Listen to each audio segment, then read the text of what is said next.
최근에 신규 코로나 확진자가 여전히 발생하고 있지만 지난 겨울부터 시작된 코로나 1차 파동은 관리 가능한 범위 내로 안정되고 있는 것으로 판단이 됩니다.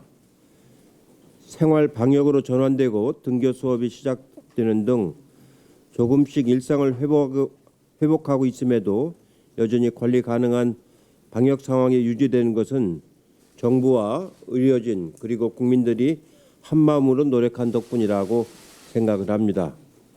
다만 많은 전문가들이 가을 이후에 2차 파동을 전망하고 있어서 치료약과 백신 개발을 좀 더 시간 개발하는 데 속도를 낼 필요가 있다고 생각합니다. 2차 파동이 오더라도 방역망 내에서 대응할 수 있도록 지금부터 철저하게 대응 태세를 강화해야 할 것 같습니다.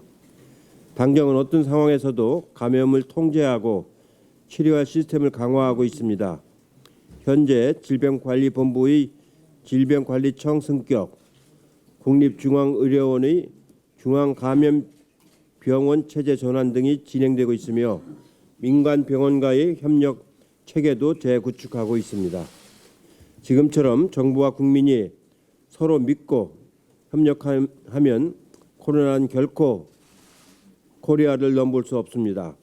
희망과 자신을 갖고 함께해 주시기를 부탁을 드리겠습니다.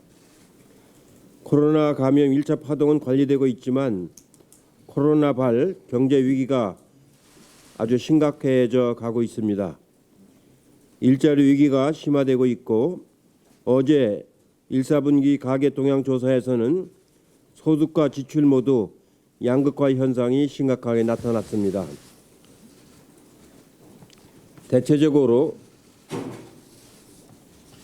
무기계약직이라든가 일용직 이런 고용이 불안정한 쪽에서 먼저 생활이 더 어려워지고 있어서 소득 격차가 더 심화되는 걸로 그렇게 나타나고 있습니다. 코로나발 경제 위기는 우리가 겪어본 적 없는 위기입니다. 이런 위기에 대응하기 위해서는 우리 역시 이전의 고정관념을 뛰어넘는 창의적인 대책을 구상하고 신속하게 실행해야 합니다. 한국에서 처음 시도된 전 국민 긴급재난지원금 지급이 소상공인 매출을 상당 부분 회복시키는 효과가 있었다고 합니다.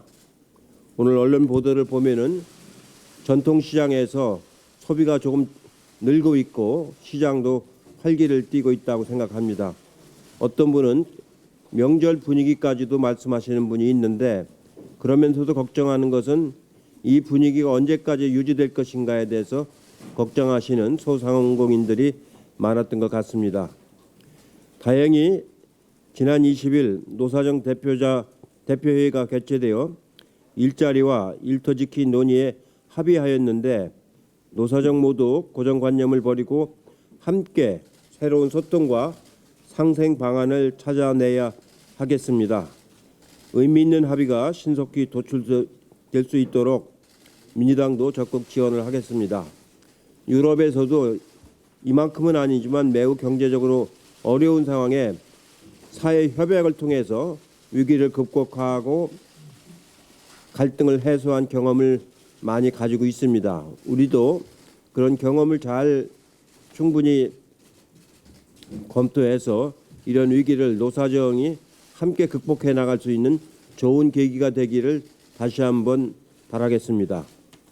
코로나 2차 파동과 경제 위기에 대응하기 위해서는 국회가 법정 시한 내에 개원하여 일하는 국회의 역할을 다해야 합니다. 민주당은 18일 시민당과 합당했고 국회의장단을 25일 선출하는 등 법적 시한 내에 개원과 일하는 국회 준비를 착실히 진행을 하고 있습니다. 21대 국회 개원은 이전 국회의 개원과 상황이 다릅니다.